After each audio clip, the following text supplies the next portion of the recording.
रात्रीचे 12:30 वाजलेले असतात. एक पुरुष ज्याचं वय आहे 28 तो आपल्या मित्राच्या घरी जातो. दरवाजा वाजवतो. समोरच त्याची मित्राची बायको दरवाजा उघडते. ती त्याच्याकडे बघून हसते आणि त्याला आत ओढून घेते. आतमध्ये दुसऱ्या खोलीमध्ये महिलेचा भाऊ देखील असतो. तो तिथे झोपलेला असतो. हे दोघे तिच्या बेडरूममध्ये जातात आणि एकमेकांशी लगट करायला चालू करतात. पण काही वेळानं त्या विवाहित स्त्रीचा नवरा त्या ठिकाणी येतो आणि जे पाहतो हे पाहून त्याची तळपायची आग मस्तकात जाते. विवाहिता, तो पुरुष आणि तिच्या नवऱ्यामध्ये जोरदार भांडण व्हायला चालू होतं. भांडणाचा आवाज ऐकल्यावर शेजारील खोलीत जो झोपलेला असतो तिचा भाऊ तो जागा होतो आणि या वादामध्ये तो देखील तोंड घालतो. हा वाद टोकाला गेल्यावर महिला, तो पुरुष आणि तिचा भाऊ मिळून या महिलेच्या नवऱ्याचा गळा आवळतात आणि तिथंच त्याला मारून टाकतात. मारल्यानंतर एकच शांतता तिथं पसरून जाते. मित्रांनो, ही स्टोरी कुठे घडली, कशी घडली, हे सगळं जाणून घेणार आहोत आपण आजच्या आपल्या या चॅनलवरती, ज्याचं नाव आहे राज है चुरमा. एक छोटंसं गाव देवगड. रमेश, सुमन हे साधं आयुष्य जगत असतात.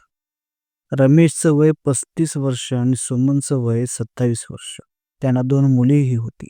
रमेश मेहनती माणूस होता. त्याचं काम शेतीवर चालायचं. सुमन आपल्या संसाराची जबाबदारी सांभाळत होती. दोघेही कष्टाळू होते, पण जितके ते कष्ट करत होते, तितक्या कष्टाचा मोबदला त्यांना मिळत नव्हता. कारण कुटुंब मोठे होते, जबाबदाऱ्या मोठ्या होत्या. मिळणाऱ्या मजुरीमधून त्यांचा उदरनिर्वाह होत नव्हता. सुमनला अजित नावाचा भाऊ देखील होता. तो नेहमीच त्यांच्यासोबत असायचा. अजित अविवाहित होता आणि आपल्या बहिणीला कायम तो मदत करायचा. असंच दमून कामावरून आल्यावर रमेश, सुमन आणि तिचा भाऊ जेवायला बसल्यावर ती आपल्या उदरनिर्वाहाबद्दल आणि खर्चाबद्दल चर्चा करायला चालू करतात. उत्पन्न वाढवण्यासाठी काय करायला हवं याचा शोध त्या चर्चेमध्ये घेतात. त्यांना ऊसतोडीचे काम, शेतातले काम जमत असल्यामुळे ते निर्णय घेतात की आपण परगावी जाऊन ऊसतोडीचे काम करू आणि तिथून पैसे साठवून परत आपल्या गावी निघून येऊ.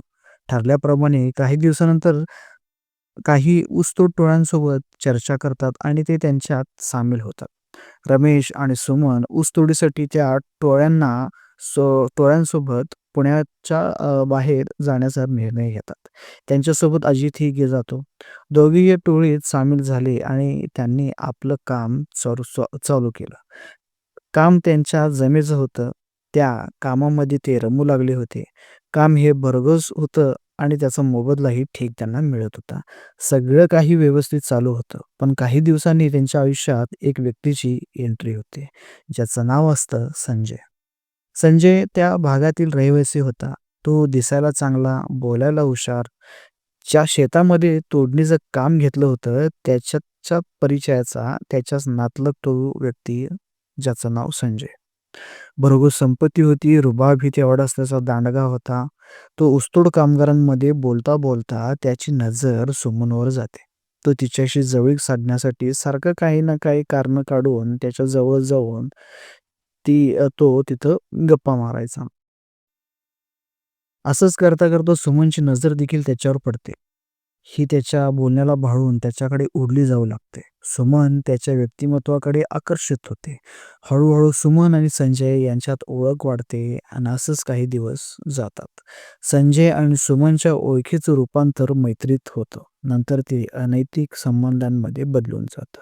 संजय कधी त्यांच्या घरचा माणूस झाला आहे त्यांना देखील कळत नाही. संजय त्यांच्या घरातलं सगळं काही बरं-वाईट सगळं काही बघत होता. त्याचबरोबर घरात येणं-जाणं देखील त्याचं चालू झालं होतं. संजय तिच्या घरी येऊ लागला होता. या दोघांची जवळीकता इतकी वाढली होती की तिच्या भावालाही त्याचं जरा लक्षणं ठीक वाटत नव्हती.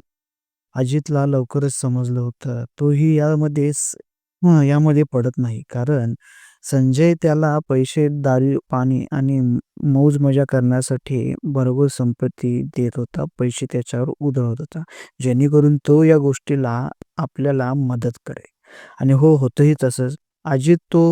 अजित बहिणीला थांबवण्याऐवजी तिची साथ देतो. आणि ही गोष्ट पुढे इतकी वाढते की रमेश जेव्हा घरी नसायचा, तेव्हा घरी येऊन तिच्यासोबत शरीरसंबंध तो ठेवत होता.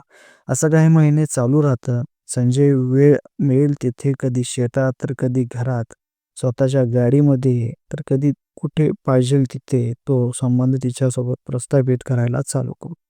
सुमनच्या मनातील संजयसाठीचं प्रेम वाढू लागतं. रमेशला या गोष्टीची जाणीव नव्हती.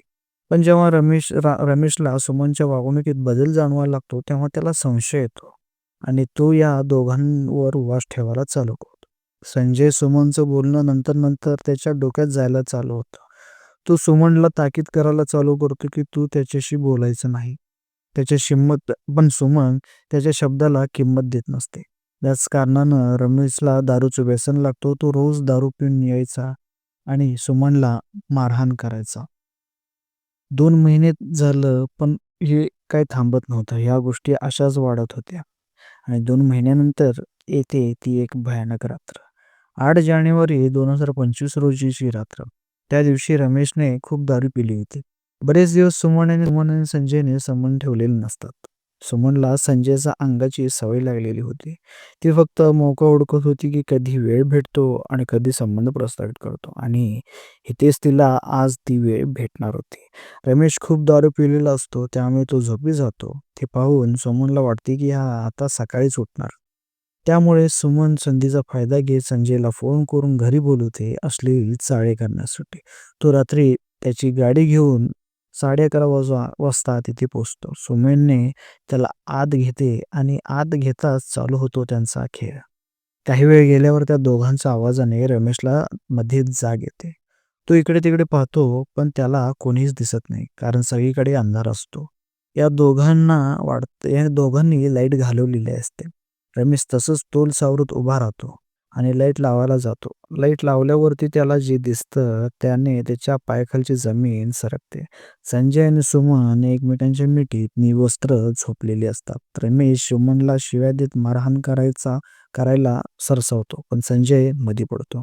रमेशच्या त्या संतापाचं रूप पाहून संजय आणि सुमन घाबरलेले असतात.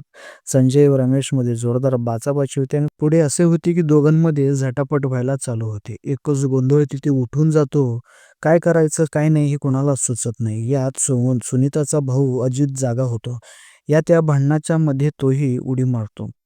अर्थातच संजय आणि सुमनचं नात्याबद्दल अजितला माहीत असतं. त्यांची बाजू तो घ्यायला चालू करतो. शेवटी भांडण इतकं टोकाला जातं, की ती तिघी मिळून रमेशचा गळा दाबून मारण्याचा निर्णय घेतात. रमेश दारूच्या नशेत असहाय्य असतो. संजय बाजूची एक दोरी आणतो आणि रमेशच्या गळ्याभोवती टाकून आवळायला चालू करतोय.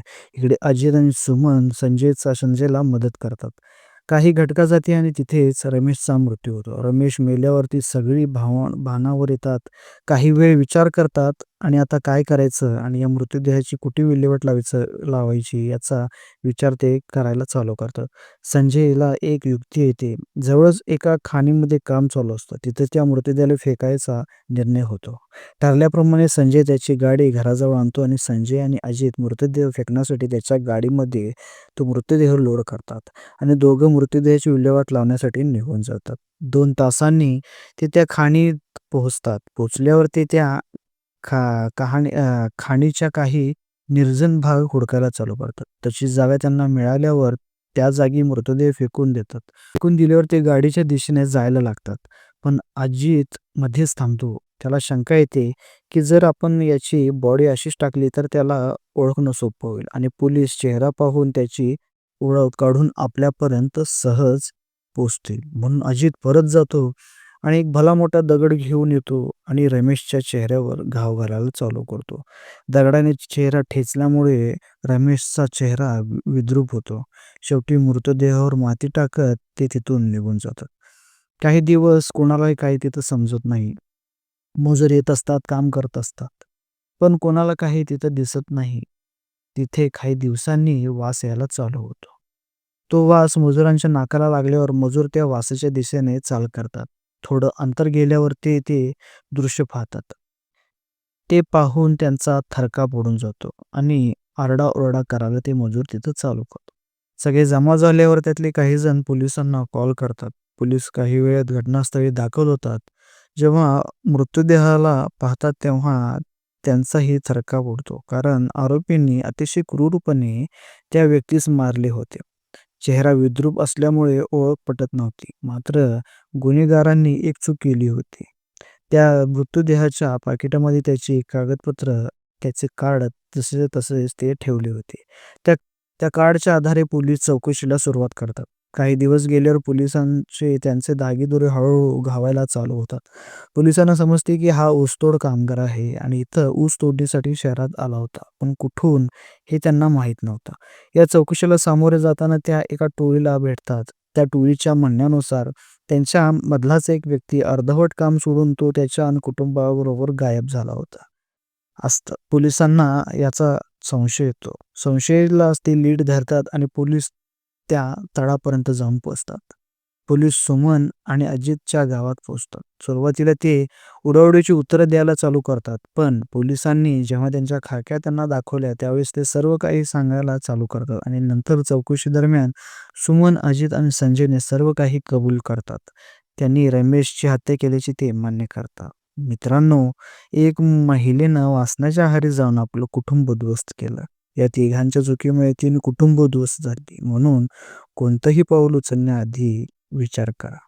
आणि हां, अशा खऱ्या स्टोरी ऐकण्यासाठी आपल्या चॅनलला नक्की सबस्क्राईब करा. धन्यवाद.